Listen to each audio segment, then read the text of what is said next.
So hi guys, welcome back sa ating YouTube channel mga katropa. Ito po si Kabani Boko. Nandito na naman tayo para sa episode natin na Buhay OFW. So ngayong araw na to mga katropa, pag-uusapan at tatalakayin natin itong katas ng abroad. Paano nga ba mag-ipon kahit maliit ang sweldo?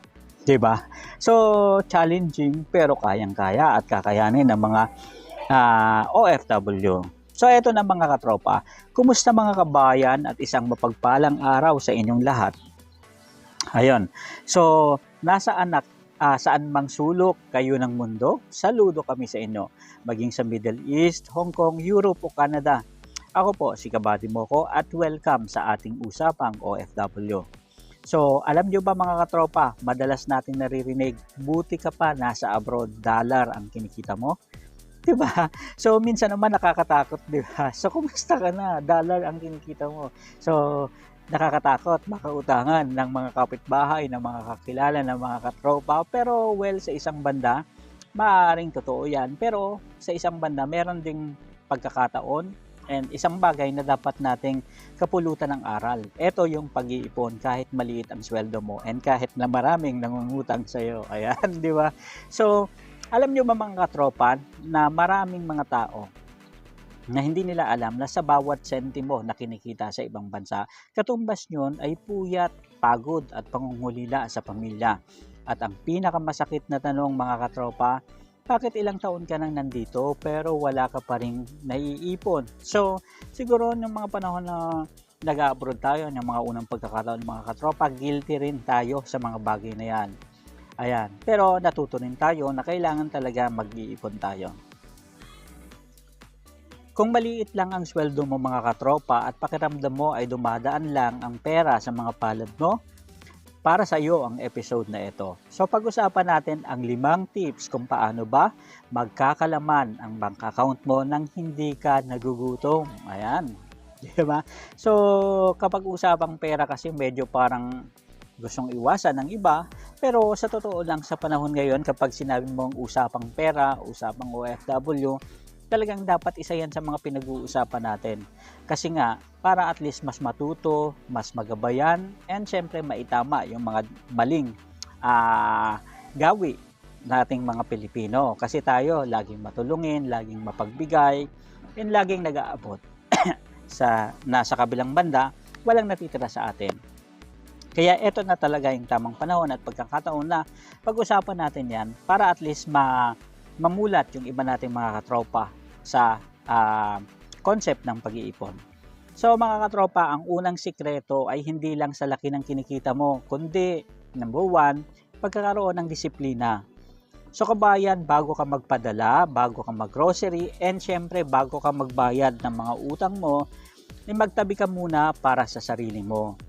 Una, kahit 1,000 pesos lang, ibig sabihin nito katumbas to ng mga $17 to $20 lang.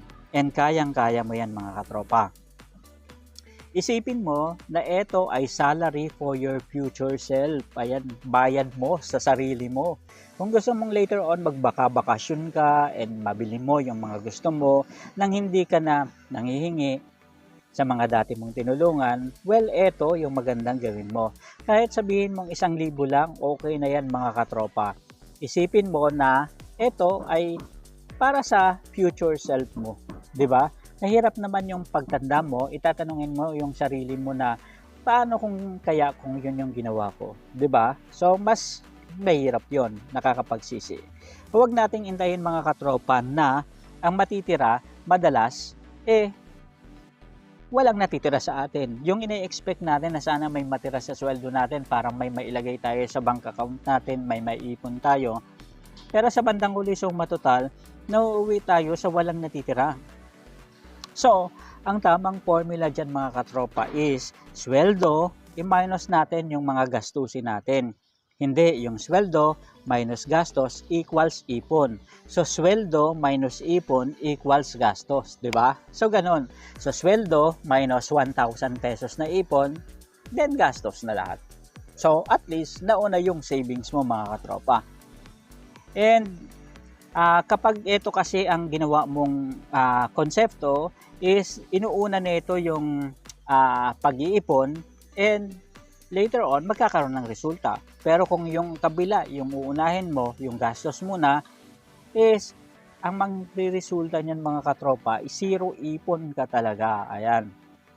So, dito tayo madadalas na nadadali ang pagiging ATM ng pamilya. So, mahal natin ang pamilya natin, totoo yan. And wala ng question pagdating sa bagay na yan mga katropa. Kaya nga tayo nangingibang bansa, nangingibang bayan, nagtatrabaho kung saan-saan, nagtatrabaho sa malayong lugar. Kasi nga gusto natin tulungan yung pamilya natin. Pero sa isang banda, dapat rin natin muna mga katropa, unahin yung sarili natin na tulungan, and kailangan maging tapat tayo sa sarili natin and maging tapat tayo sa kanila. Huwag nating sabihin na malaki yung kinikita natin kung hindi naman talaga malaki. Para at least hindi sila nag-e-expect mga katropa. And kausapin natin ang mga pamilya natin sa Pilipinas and sa ibang lugar. Sabihin mo na ito lang yung kaya ng budget mo at ito lang yung kaya mong ipadala. So wag na tayong humigit pa doon sa kung ano yung kaya natin. Turuan din natin sila mga katropa na magtipid. Hindi pwedeng ikaw lang yung naghihigpit ng sinturon, ulam ka ng ulam ng tuyo sa ibang bansa, sardinas ka ng sardinas, dilata ka ng dilata, pansit canton ka ng pansit canton, naubos mo na lahat yata ng pansit canton flavor sa bakala o sa grocery store para lang sa pagtitipid. So, kailangan ipaalam natin sa pamilya kung ano yung tunay na sitwasyon natin, tunay na kinikita natin, at kung ano lang yung kaya nating ipadala. So, habang sila, minsan, laging naka-Jollibee o laging nakabagong gadget. Ayan. So, importante yan kasi napakaraming cases na bagong-bago yung gadget, pinagyayabang pa sa mga kapitbahay, pero hindi nila alintana na yung nagpadala sa kanila, ay talagang grabe yung paghihirap. Yung iba mga domestic helper pa na talagang halos walang pahinga mga katropa. Ang pag-iipon ay team effort mga katropa ng buong pamilya. So dapat nating tandaan yan. Aminin na natin, masarap mag-shopping kapag sale. And talagang nakikita natin yan mga katropa. Para bang nakaka-relax, di ba? Well, ang daling mapuno ng balikbayan box, tulad ng mga chocolate, sapatos, at kung ano-ano pa. Pero kabayan, iwasan natin yung tinatawag na lifestyle creep. Ayan. Dahil lang ba sa kasamahan natin, merong iPhone, dapat mag-iPhone na rin tayo. Kung nakita natin yung mga kasama natin, sa flat natin, sa tinitirhan natin, may mga bagong sapatos, may mga branded na damit, kailangan mag-branded na rin tayo. Maging simple yung buhay natin mga katropa. Ibig sabihin, hindi natin kailangang sumunod sa uso, sumunod sa kanila. Basta sa atin, malinis, maayos, okay na tayo doon. Lagi nating tandaan mga katropa na hindi natin kailangang patunayan sa ibang tao na asensado na tayo. Ang totoong asenso ay nasa bank account at wala sa suot na mga branded. Ayan. So, ibig sabihin lang na ito mga katropa, huwag tayong mag-invest, sa mga negosyo, pero maging safe investor lang tayo mga katropa. Siguraduhin natin na tama yung pinapasok nating negosyo at pinag-aaralan natin. Kung hindi pa tayo handa na mag-invest sa mga negosyo, well, maganda mga katropa is ilagay natin yung pera natin dun sa tumutubo at nagkakaroon ng interest at safe na rin. Tulad na lang halimbawa ng Pag-ibig MP2 program ng Pag-ibig Fund.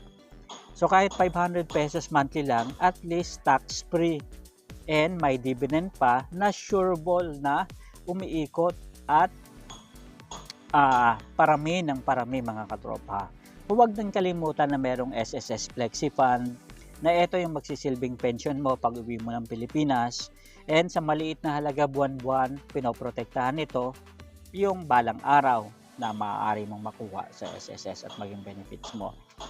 Sa mga kabayan, ang pag-a-abroad ay hindi habang buhay. Temporary lang ito. Ang layunin nito ay makauwi ka for good na may sapat na, number 1, puhunan, para makasama mo ang iyong mga mahal sa buhay. And syempre, mga katropa, kahit maliit man ang sweldo mo ngayon, kung may disiplina ka talaga, tandaan mo na ang consistency is the key. sa pag-iipon. So simulan mo na ngayon, wag bukas, and hindi sa susunod na swelduhan pa mga katropa. Sana ay may natutunan kayo sa maikling usapan at kwentuhan natin ngayon. Kung may tips din kayo, i-comment nyo na lang sa baba para mabasa ng mga kapwa natin OFW. Muli, ako si Kabady Moko na laging nagpapaalala. Ayan, ang perang pinaghirapan at pinahahalagahan hanggang ang perang pinaghihirapan ay dapat pinahahalagahan. Ayan. Kaya ngayon pa lang kausapin nyo na yung mga family ninyo and sabihin nyo kung magkano lang yung kaya nung ibigay, iabot sa kanila. And hanggang sa muli mga katropa, maraming salamat. Paalam.